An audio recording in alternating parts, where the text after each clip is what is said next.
You don't know when a cow wants to calf. Nobody knows. But the cows know, you know? And so that's good enough. And so you let them just tell you.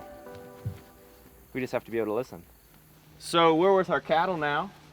We run a complete herd of Irish Dexters. It's a heritage breed out of Ireland known as a homestead cow.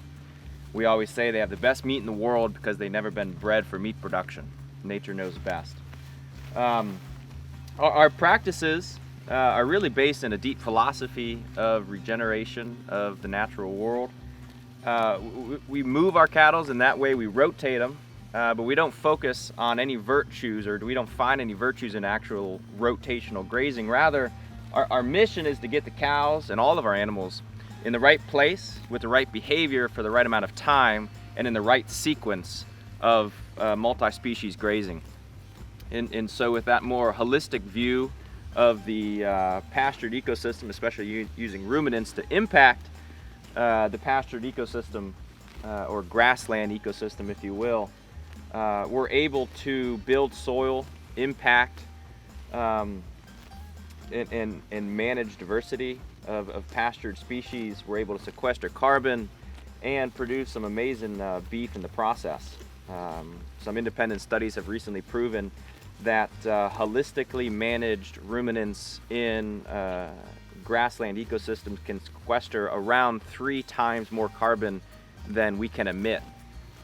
It's even believed that if we just transform, I'll have to fact check this after, but I think if we just transform 30% of our currently grazed pasture lands in the United States, we would sequester as much carbon as we need to be as a country, industry-wide, from manufacturing to transportation to distribution to business sectors.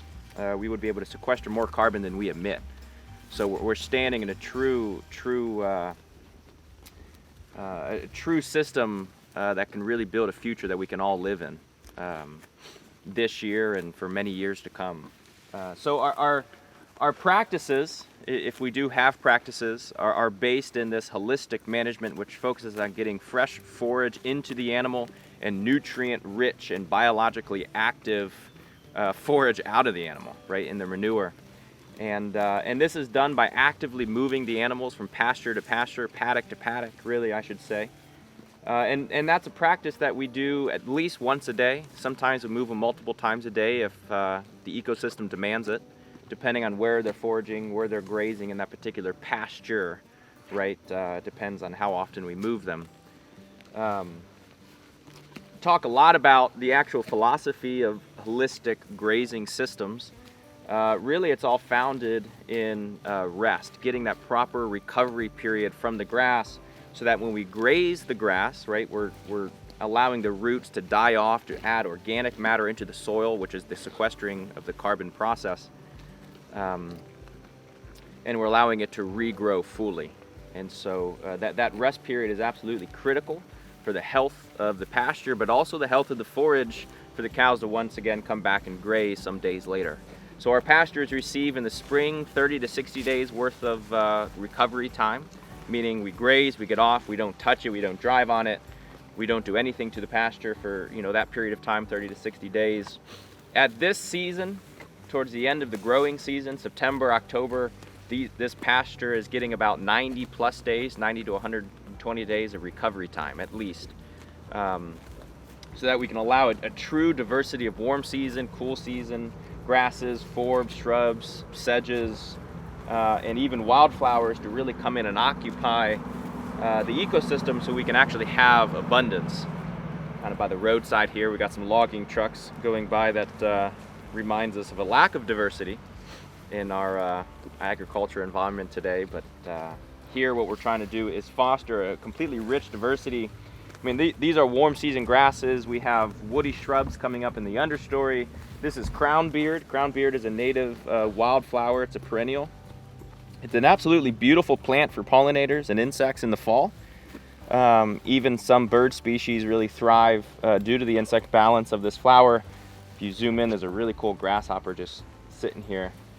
I'm using my wonderful grass here you can see that. Just so cool. There's a true diversity of species. We're not looking at cattle grazing right here, I think we can count probably 20 different forage species of just pure grasses. I think we can get probably up to 20 to 30 different pastured vegetative species just in this small little 10 by 10 square foot area. 10 square foot area. Excuse me. And all the life and the bugs and the insects and even the soil organisms that exist on the covered pastured floor. I don't know if you want to zoom in, but the grass, the litter, I mean, we're talking a pretty good coverage. We got some open exposed soil there that the litter is covering. It's part of the regenerative process. We're getting there.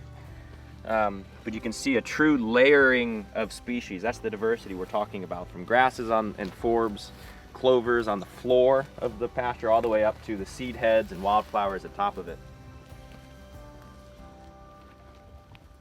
Enough there to cut.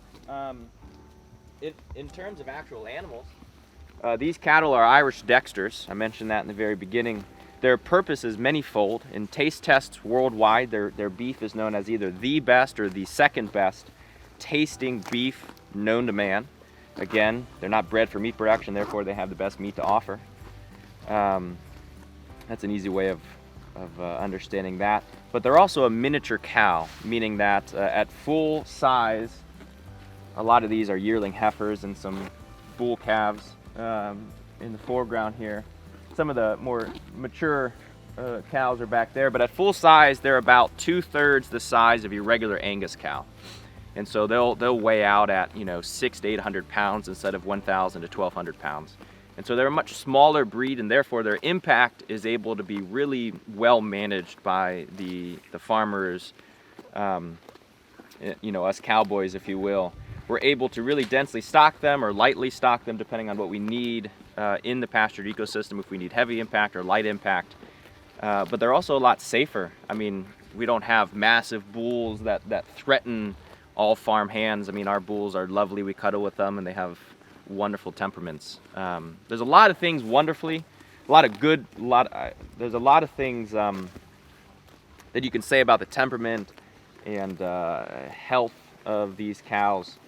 But the one thing, I want to transition to, well, there's 3 tenets on our farm that are really easily understood in a cattle ecosystem.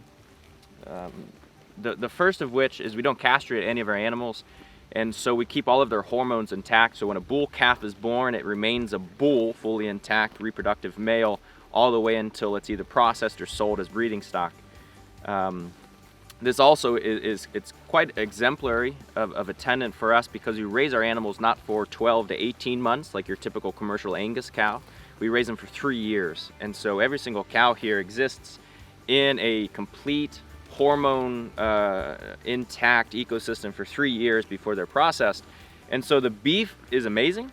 It tastes very good, it's very rich and very tender. It's not a young cow, but at the same time, they're also aged animals, meaning that we're not raising them for a very little amount of time and then processing them. They're able to live 3 full years in this marvelous stress-free environment, full of diverse life and great forage, and live really a great life. And so we see the no castration principle as a deeply founded in ethics.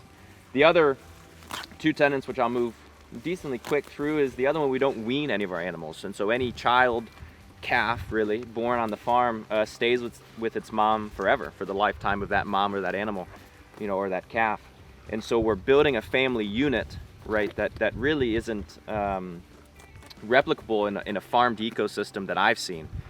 There's a lot of stories that I can get into when we're trying to tag a calf, how that calf's mom protects the calf, that mom's like 2-year-old, so yearling heifer protects the calf, the mom's sister comes over and protects the calf. It's a true family unit that we keep intact by just simply not taking calves away from their moms or breaking those family units.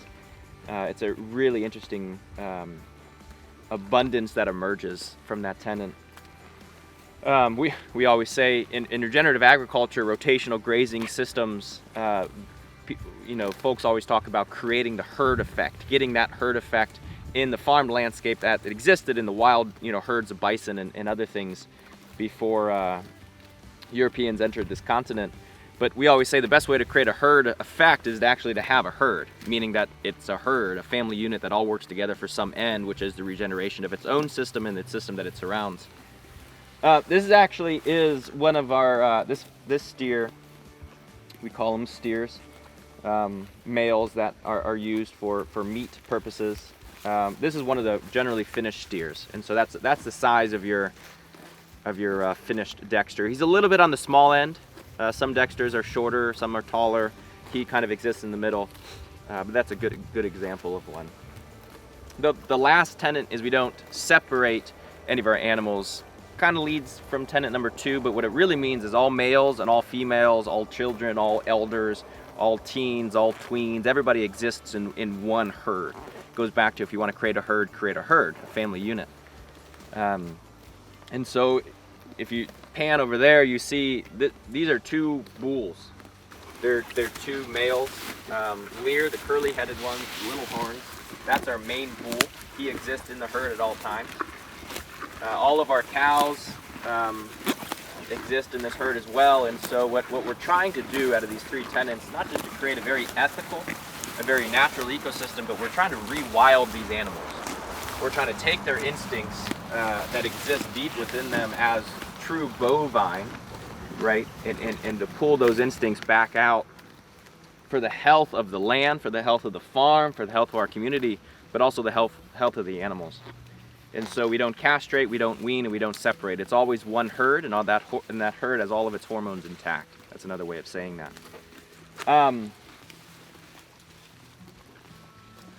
I'll talk briefly about our mineral program. When we first started farming, we ran into a number of health issues with our animals, and we discovered after a lot of testing and in scientific research that they were deficient in particular minerals. We threw balanced mineral blends at them, from the feed store, and they didn't get any better. After a lot of research, and even more scientific testing, we discovered, or really learned, we didn't discover it, we learned that other people have discovered that certain minerals balance other minerals. So for instance, I think this is true, I might get phosphorus and potassium confused in this example, but you'll get the point. Calcium and potassium counterbalance each other, meaning that if you're deficient in calcium, you might actually not be deficient in calcium, you might just have excess. Did I say potassium or phosphorus? Whatever one I didn't say. So you might be excess, you might be deficient. And so if you go to a balanced mineral blend, which has the correct amount of calcium and the correct amount of phosphorus or potassium, that when you take that in, it's coming at you balanced, but you're imbalanced, right? You have too much potassium or you have too much calcium. And so in the end, when you're eating balanced mineral mixes and you enter into the equation with an imbalance, you're just further substantiating or further heightening that imbalance. And so what we've created here, it's a we've provided 14 different basic trace minerals to the animals so that they can self-medicate. That's really the basis of the system. It's all founded on the hope or the belief that animals in nature know how to self-medicate. It's kind of like in humans when you wake up in the middle of the night and you say, I want a glass of milk. You don't say, I want a glass of water. Or maybe you want water, but you know you don't want milk. Either way, even us humans in the most basic primal sense understand what we need at times to medicate ourselves, right? When we're thirsty, we drink water and we don't want milk, right? We know what we want. In the same way, cows who spend all day long eating for the history of their lives, for their genetics, thousands of years, right? All they've done is eat, and they've gotten very good at eating. And by that, they've gotten very good at knowing what they need.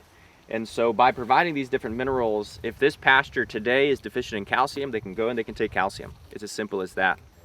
There might be a horn up your butt in 13 seconds. Back up.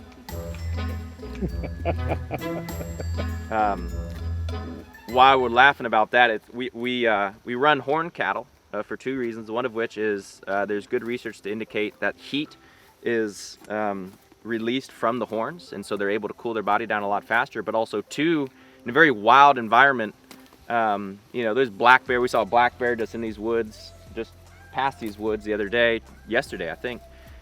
We've seen mountain lion, cougars, coyotes, coy wolves, mixed between a coyote and a wolf, obviously black bear. I mean, there's a lot of predators here, and so with the horns they're better able to defend themselves, and so we like that.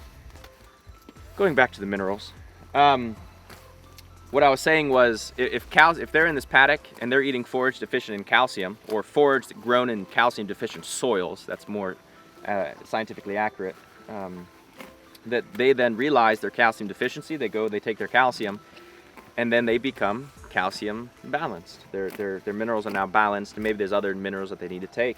The beautiful thing about this from a management farm perspective, farm-wide perspective, is that about 80% of the minerals that they take into their body, right, to balance themselves, they excrete in their own manure.